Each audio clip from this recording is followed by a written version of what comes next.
우리 옆에 분들과 인사하시겠습니다. 성령 충만하십시오.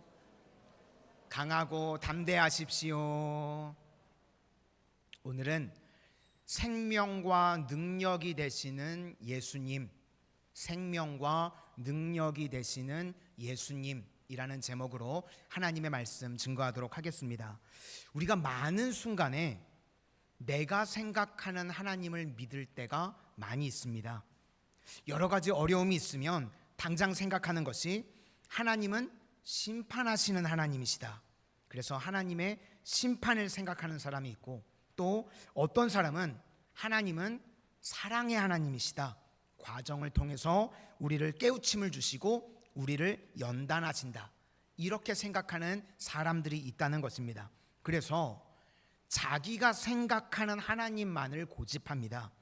은혜와 복을 주시는 하나님, 이런 사람이 있는 반면에 또 정의를 세우고 징계하시는 하나님, 이렇게 생각을 합니다. 사람들이요, 많은 순간에 굳어져 있습니다. 마치 진영 논리와 비슷합니다. 사람들이 자기마다 보고 싶은 것을 보려고 하는 의도들이 있다는 것입니다.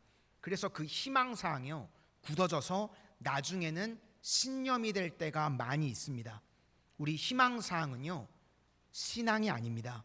그래서 결국은 예수님을 믿는 것이 아니라 자기를 믿는 것입니다. 자기 신념과 자기 희망사항을 믿을 때가 많이 있다는 것입니다. 인도 여행을 많이 다니신 분의 이야기를 들어본 적이 있습니다. 이 향신료 가운데요, 세계 최고의 향신료가 사프란이라고 하는 향신료라고 합니다. 인도에서 그걸 케사르라고 부른다고 합니다. 시저하고 이름이 똑같습니다. 그래서 이제 이 사프란을 구하려고 이분이 향신료 시장을 찾아갔답니다. 갔더니 마침 이 인도 친구가 그 시장에 있더라는 겁니다.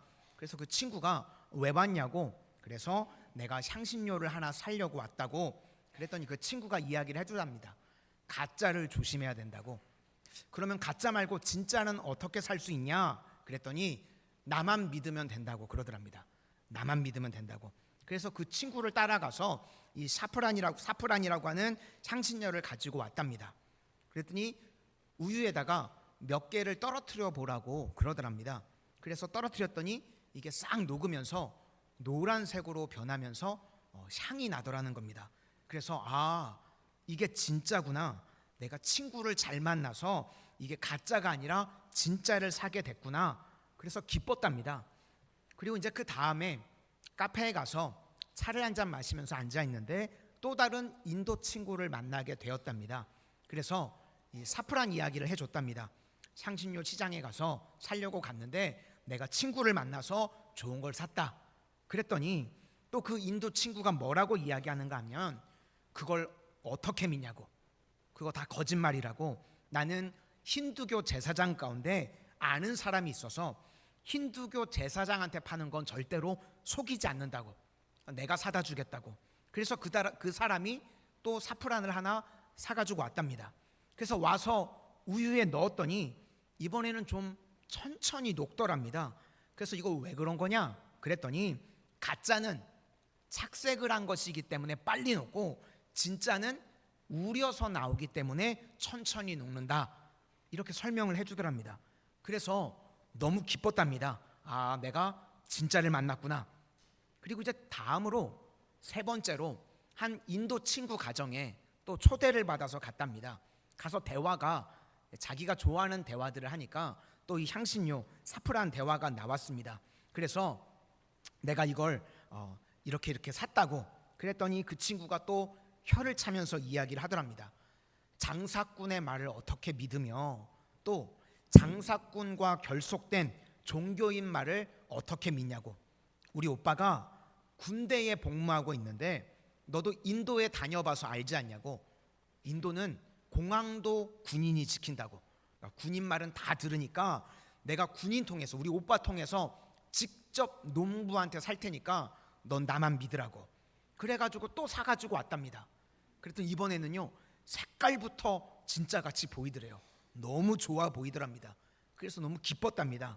그리고 이제 이분이 마지막으로 한국에 들어오기 전에 이제 한 인도의 절에 들렸답니다. 절에 갔더니 의사인 동시에 스님이 있더랍니다. 직업이 의사이기도 하고 스님이기도 한 분인데, 거기 가서 또 사프란이 있냐고 물어봤더니 있더라고 그러답니다. 그러면서 부처님을 모시는 곳에 가짜가 있을 수 있겠냐고, 진짜라 그래가지고 또 샀답니다. 그러면서 이분이 의사니까 설명까지 이 사프란의 효능에 대해서 이야기를 해주더랍니다. 이거 먹으면 우울증도 낫고 암세포도 억제가 되고 탈모에도 좋고, 여기에 제가 꽂혔어요. 탈모에도 좋고 인도에 가면 한번 사봐야 되겠다. 그렇게 이야기를 해주더랍니다. 그리고 부작용도 있는데 너무 많이 먹으면 이게 구토 증세도 있고 현기증을 유발할 수 있으니까 많이는 먹으면 안 된다. 그래서 그것도 사가지고 왔답니다. 이제 한국에 돌아와서 이분이 좀 유명하신 분인 것 같아요. 그래서 한국에 있는 인도 대사관 집에 초청을 받았답니다. 그래서 가서 또 케사르 이야기를 했답니다. 그랬더니 이 대사관 분이 또 혀를 차면서 자기도 인도 사람인데 이 못 믿을 인도인들 그러면서 어디에서 코끼리 문양의 통을 하나 꺼내가지고 가지고 오더랍니다. 그러면서 이거 열면서 이게 진짜라고 그러면서 그거 하나를 주더랍니다. 이분이 5개의 사프란을 다 가지고 있답니다. 그러면서 하는 이야기가 무엇인가 하면 인도 사람들이 다 진짜라고 그러는데 문제는 자기 것만 진짜라고 그런다는 겁니다. 다 진짜라고 주는데 자기 것만 진짜고 남의 거는 가짜다. 제가 오늘 이 이야기를 장황하게 설명하는 이유가 무엇인가? 우리가 그렇다는 겁니다. 자기가 옳고요, 남의 것은 다 가짜라고 그럽니다. 결국은 자기 자신을 믿는 것입니다. 오늘 세례 요한이 나오는데 세례 요한조차도 자기가 생각한 메시아를 기다리고 있었다는 것입니다. 세례 요한이 첫 번째 증거했던 메시지가 무엇인가 하면 회개하라, 천국이 가까웠다. 그러면서 마태복음 3장 10절을 보니까 이렇게 이야기를 합니다. 이미 도끼가 나무 뿌리에 놓였으니 좋은 열매를 맺지 아니하는 나무마다 찍혀 불에 던져지리라. 그러니까 메시아가 어떤 분인가? 정의를 가지고 오시는 분이고 심판 주시고 그리고 능력이 있으셔서 도끼같이 다 그냥 찍어버려가지고 지옥불에 던져버리시는 분이다. 그러니까 너희들 빨리 회개하고 돌아오라. 그런 메시지였다는 것입니다. 당시에 로마의 압정이 있었습니다. 그런데 이제 꿈꾸는 메시아가 오시면 심판하시고 정의를 세우시고 우리를 해방시켜 주시는 강력한 메시아야. 세례 요한이 그런 메시아를 믿고 있었다는 것입니다. 그래서 요한이 감옥에 있을 때 제자들에게 묻습니다. 지금 예수님, 내가 메시아라고 믿고 있는데 뭐 하고 계시니? 그랬더니 말씀 전하고 계십니다. 또 뭐 하고 계시니? 병자들을 고치고 계십니다. 또 뭐 하고 계시니? 귀신 들린 자를 쫓아내고 계십니다. 또 뭐 하고 계시니? 사람들이 왕으로 세우려고 그랬더니 도망치셨습니다. 그러니까 요한이요, 속이 터지고 기가 막히는 겁니다. 능력 있는 모습을 보면 예수님이 메시아 같은데 또 하는 행동을 보면 아닌 것 같기도 하고, 그래서 가서 물어보라는 겁니다. 오실 그이가 당신입니까? 아니면 내가 다른 사람을 기다려야 됩니까? 우리 본문 19절을 함께 보시도록 하겠습니다. 시작. 요한이 그 제자 중 둘을 불러 주께 보내어 이르되 오실 그이가 당신이오니까 우리가 다른 일을 기다리오리까 하라 하매. 그러니까 예수님이 여러 가지 부분에 있어서 좋은데 뭔가 자기가 생각하기에 무기력해 보인다는 것입니다. 세례 요한조차도요 이렇게 생각을 했다는 겁니다. 그러니까 우리도 마찬가지입니다. 지금 세례 요한이요 몰라서 물은 것이 아니라 저는 이것이 일종의 실망이라고 생각합니다. 예수님 실망했습니다. 그 이야기입니다. 필립 얀시가 쓴 책 중에 하나님 당신께 실망했습니다 라는 책이 있습니다. 믿는 사람인데 예수님을 믿는다고 그러면서 실망하는 사람들의 공통점이 있습니다. 다 자기 뜻대로의 예수님을 믿는 겁니다. 그러니까 내 뜻대로 되지가 않으면, 기대에 부응하지 않으면 실망하는 겁니다. 그래서 우리가 지금 주일마다 누가복음을 살피고 있는데, 그런 사람들은요, 내가복음이 있습니다. 내가 믿는 예수님, 내가 생각하는 예수님, 내가복음. 그래서 문제가 되는 것입니다.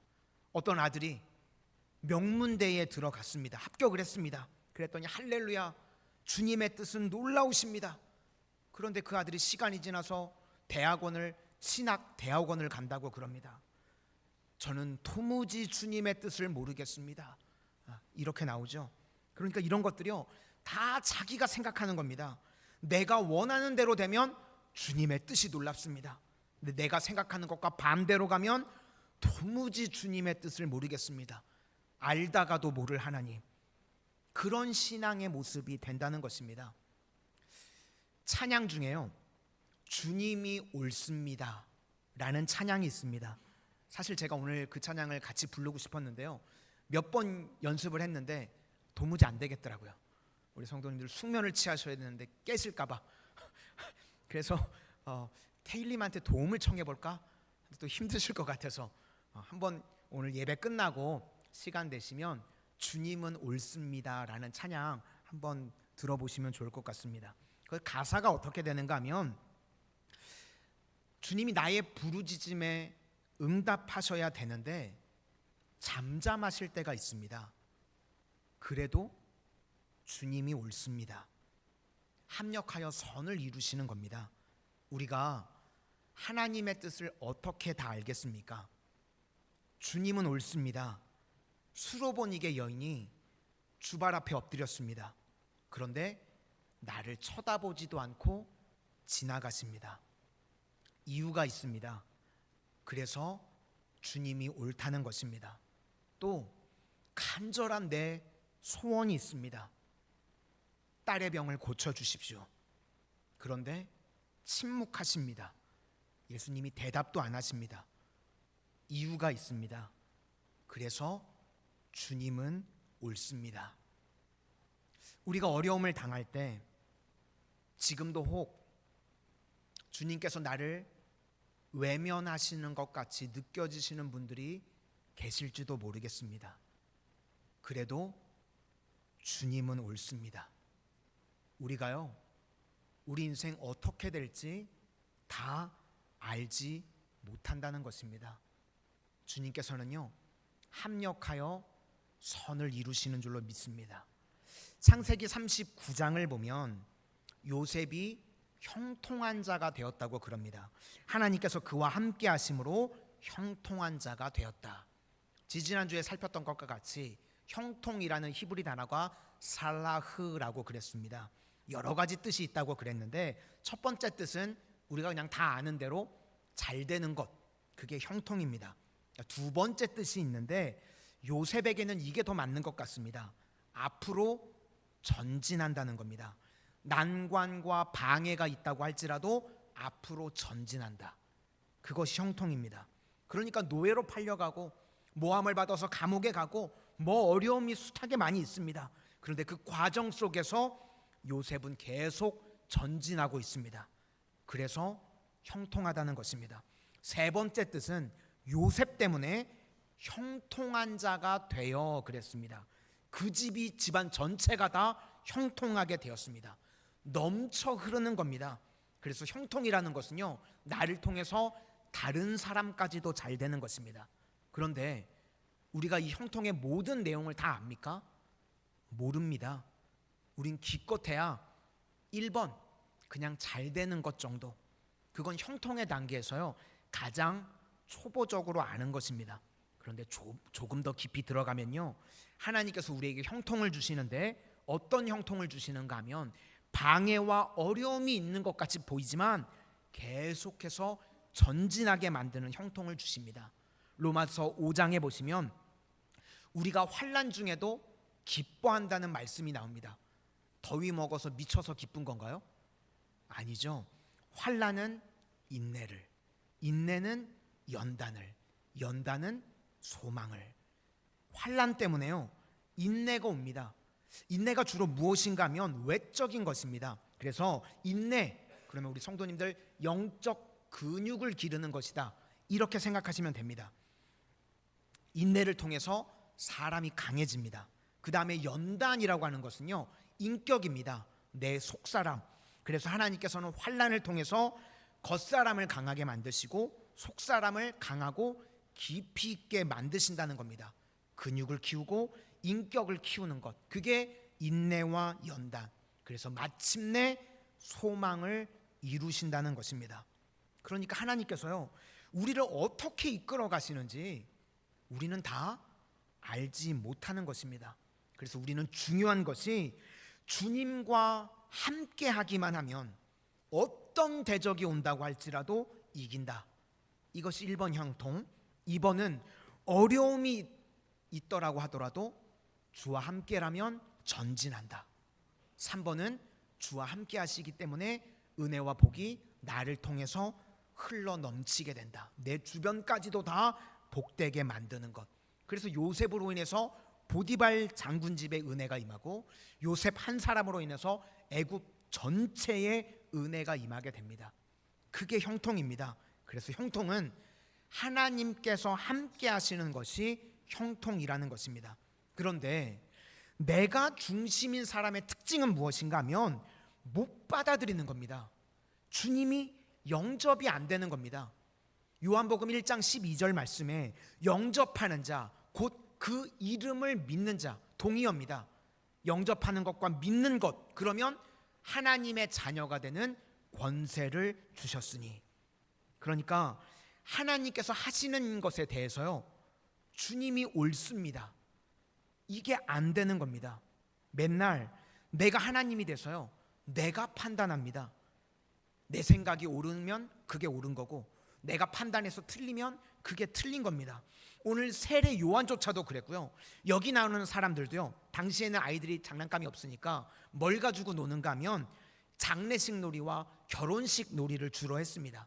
장례 놀이를 할 때 이거 놀이를 하려 그러면 맞춰줘야지 재밌는 거 아닙니까? 누가 죽었다 그러면 이제 가면 언제 오나, 이것도 좀 구수하게 좀 해주고, 그리고 곡하는 소리도 좀 그죠, 실감나게 내주고, 그래야 재밌는 건데 그냥 멀뚱멀뚱 쳐다보고 있으면, 그런 사람 하나 껴있으면요 재미 하나도 없습니다. 결혼식 놀이를 한다 그러면 노래도 좀 부르고 춤도 춰주고 이래야 재밌는 거 아닙니까? 가만히 저거 미쳤나 이러고 쳐다보면 재미 하나도 없습니다. 그러니까 분위기 못 맞추고 거절하는 세대라는 겁니다. 왜 그런가? 자기 생각에 사로잡힌 겁니다. 맞추면서 살아가고 영접하면서 살아가야 되는데 그러지 않는다는 겁니다. 그러니까 내가 주인인 인생을 산다는 겁니다. 그래서 예수님께서 제자들을 다 앉혀놓고 난 다음에 세례 요한에 대해서 평가를 내리십니다. 일단 앞부분에 대해서는 칭찬을 하시고 그 다음에는 그의 한계를 이야기를 하십니다. 26절 뒷부분에 보니까 선지자보다도 훌륭한 자니라 인정함과 동시에 또 하나는 그를 축소해서 이야기를 하십니다. 우리 28절 다 같이 보시도록 하겠습니다. 시작. 내가 너희에게 말하노니 여자가 낳은 자 중에 요한보다 큰 자가 없도다. 그러나 하나님의 나라에서는 극히 작은 자라도 그보다 크니라 하시니. 그러니까 요한의 한계가 무엇이었는가 하면 자기 중심적이었다는 겁니다. 그리고 자기가 생각하는 그 방식대로 메시아가 일을 해야 된다고 하는 것에 묶여 있었다는 것입니다. 세례 요한이요, 죄를 보기는 봤습니다. 그래서 죄를 지적하고 죄를 진단하는 것까지는 했습니다. 그런데 하나님 나라에서는 지극히 작은 자조차도 세례 요한보다 크다는 것입니다. 우리 성도들이요, 세례 요한보다 더 큰 존재입니다. 왜 그런가 하면 예수님이 있기 때문에 그렇습니다. 예수님은 어떤 분이신가? 죄를 진단하실 뿐만 아니라 죄를 해결해 주시는 분이십니다. 그래서 세례 요한을 뛰어넘는 최고의 해답은요, 생명과 능력 되시는 예수님을 영접하는 것입니다. 그래서요, 우리의 삶은 딱 하나입니다. 예수님을 영접하면 모든 것을 다 이길 수 있다는 것입니다. 그래서 형통은, 진정한 형통은 예수님께서 우리와 함께 하시는 것, 그것이 형통인 줄로 믿습니다. 예수님이요, 우리 삶의 능력이십니다. 예수님이 우리 삶의 생명이십니다. 예수 붙들면 승리하는 인생이 되는 줄로 믿습니다. 그래서 제자들이 와서 예수님께 묻습니다. 메시아가 맞습니까? 아닙니까? 그렇게 물어보면 맞다 틀리다 그러면 그렇게 이야기하면 될 것 같은데, 예수님이 그렇게 말씀 안 하시고 메시아가 하시는 일에 대해서 쭉 이야기를 하십니다. 이사야 35장의 내용이 메시아의 내용입니다. 장차 오실 메시아가 이런 분이다 라고 하는 겁니다.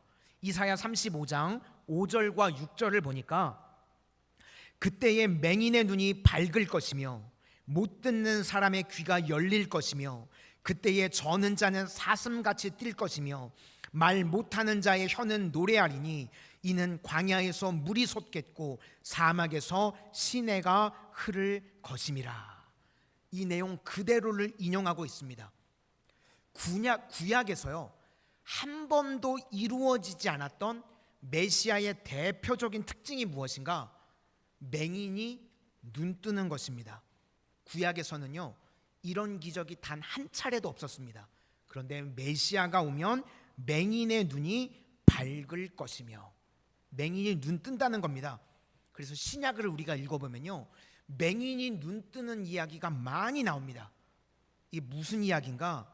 예수님이 메시아라는 것입니다. 그래서 세례 요한에게 가서 이것을 전하라라는 겁니다. 우리 21절과 22절 다 같이 보시겠습니다. 시작. 마침 그때에 예수께서 질병과 고통과 및 악기 들린 자들을 많이 고치시며 또 많은 맹인을 보게 하신지라. 예수께서 대답하여 이르시되, 너희가 가서 보고 들은 것을 요한에게 알리되, 맹인이 보며 못 끊는 사람이 걸으며 나병 환자가 깨끗함을 받으며 귀먹은 사람이 들으며 죽은 자가 살아나며 가난한 자에게 복음이 전파된다 하라. 무슨 이야기인가 하면, 구약 성경에 메시아가 어떤 일을 하는지 나와 있는데 지금 내가 그거 하고 있다는 겁니다. 그러니까 예수님이 메시아 되신다는 것입니다. 이건 고린도전서 4장 20절 말씀과 똑같은 겁니다. 하나님의 나라는 말에 있지 아니하고 오직 능력에 있음이라. 예수님이요, 구구한 말로 이야기하려고 하신 것이 아니라 능력을 보라는 겁니다. 예수님이 능력이라는 것입니다. 예수님은요, 우리에게 사망 권세를 물리치고 생명을 주시는 능력인 줄로 믿습니다. 우리의 어떠한 죄가 있다고 할지라도 죄를 사할 수 있는 능력을 가지고 계신 분이라는 것입니다. 살아있을 때는요, 새가 벌레를 잡아먹습니다. 그런데 새가 죽었습니다. 그래서 죽으면 벌레가 새를 먹습니다. 마찬가지로 우리 안에 생명 되신 예수님이 계시면 세상에 어떤 도전이 있다고 할지라도, 벌레 같은 것들, 그런 잡다한 것들이 다가온다고 할지라도 다 박살내고 이길 수 있습니다. 벌레가 문제가 무서운 것이 아닙니다. 내가 살아있느냐 죽었느냐, 이것이 중요한 것입니다. 생명이 예수님입니다. 능력이 예수님입니다. 그래서 우리가 어떤 문제가 온다고 할지라도 항상 생명과 능력 되시는 예수님 붙들면 이기게 되는 줄로 믿습니다. 그런데 지금 세례 요한의 문제가 무엇인가? 죄의 문제에 대해서는 예민했습니다. 그래서 죄를 지적하고 회개를 촉구합니다. 그런데 해결할 답이 없습니다. 그렇지만 예수님은요, 죄의 문제를 해결하실 수 있는 분이라는 것입니다. 누가복음 5장 17절을 보니까 병을 고치는 주의 능력이 예수와 함께 하더라. 능력과 생명이 예수 안에 있더라는 것입니다. 그래서 우리는요, 예수님밖에 없습니다.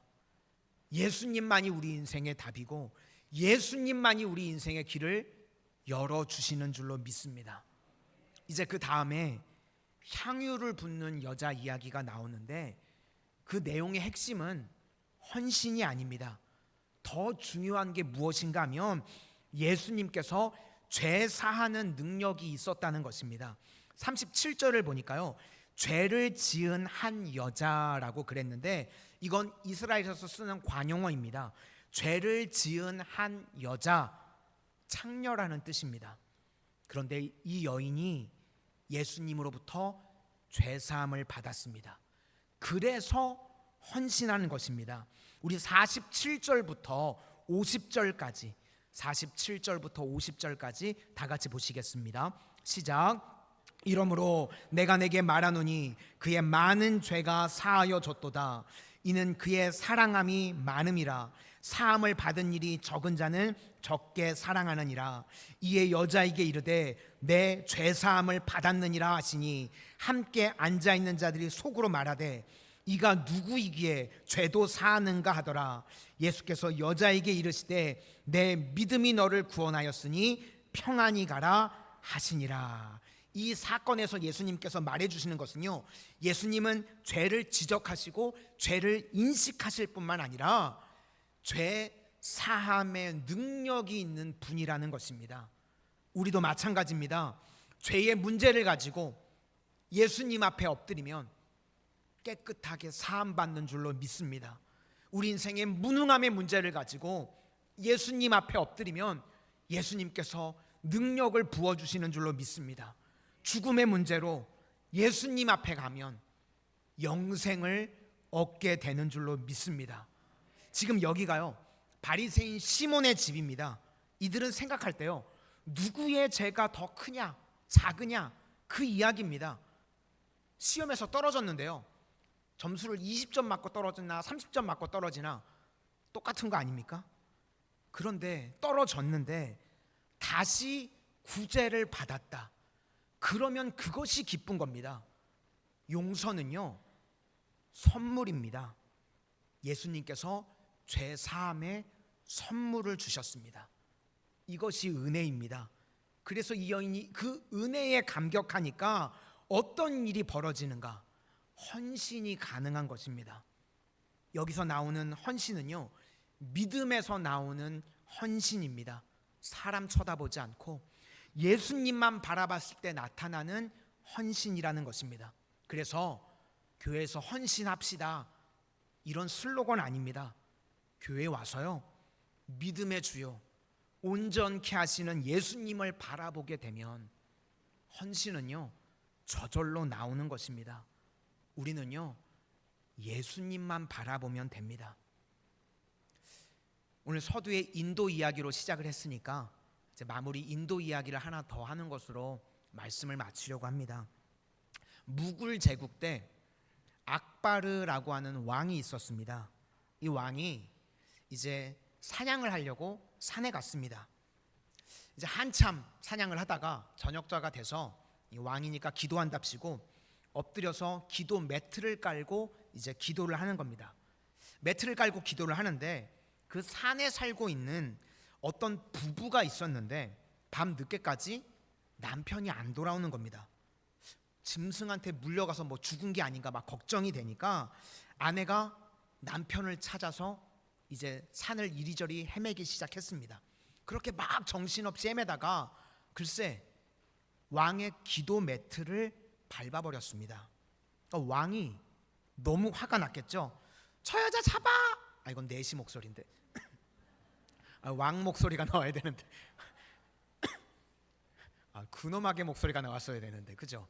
저 여자 잡아라! 그래가지고 그 기도 매트를 밟은 여인을 잡았습니다. 왕이 죽이겠다고 그러는 거죠. 너 왜 왕의 기도 매트를 밟았냐? 죽인다고 그러니까 그 여자가 왕에게 왕이시여 한마디만 할 수 있게 해 주십시오. 그러면서 왕 앞에서 말을 이어갑니다. 왕이셔, 저는 제 마음 가운데 오직 남편밖에 없었습니다. 제가 남편을 너무너무 사랑하는데 저녁 늦은 시간까지 남편이 돌아오지 않아서 살았는지 죽었는지 너무 걱정이 돼서 오로지 남편 생각으로 이리저리 뛰었습니다. 그래서 사실은 바닥에 기도 매트가 있었는지 또 제가 밟았는지도 전혀 알지 못했습니다. 그러면서 왕이셔, 제가 한 가지만 왕에게 여쭙겠습니다. 나는 오로지 남편 생각밖에 없었기 때문에 뭘 밟았는지 안 밟았는지도 느끼지 못했는데 왕은 하나님께 기도하신다고 하면서 그렇게 하나님만 생각하는 사람이 어떻게 내가 기도 매트를 밟았는지 아십니까? 제가 봤을 때 이 여자가 지금 죽으려고 작정한 거죠. 아마 제가 왕이었으면 죽였습니다. 이 여자. 그래? 죽였을 것 같은데 왕이 이 여인의 이야기에 감명을 받았습니다. 그래, 내 말이 맞다. 내가 진짜 신에게 기도는 안 하고 엉뚱한 생각을 하고 있었다. 우리도 진짜로 예수님만 바라본다고 하면 다른 것이 보이지 않습니다. 세상과 나는 간 곳 없고 구속한 주만 보이도다. 그렇게 되는 것입니다. 우리 성도님들 인생 가운데 어려움의 상황 바라보지 마시기를 바랍니다. 주만 바라볼지라. 주만 바라볼 때 우리의 문제들을 해결해 주시는 줄로 믿습니다. 주님이 우리 인생 가운데 생명을 주시고 주님이 우리 인생 가운데 능력을 주시는 분이신 걸 믿으시기를 바랍니다. 세례 요한이요, 주님만 바라보지 않을 때 딴소리 했습니다. 그런데 이 향유를 부었던 여인, 나중에 보면 이제 마리아라고 나오는데 예수님만 바라보니까 문제가 풀리게 됩니다. 오직 예수밖에 없습니다. 우리도 이 땅 가운데요, 은혜로 승리하는 거지 뭐 내가 준비한다고 해서 이기는 게 절대로 아니라는 것입니다. 마리아가 지금요 예수님밖에 안 보입니다.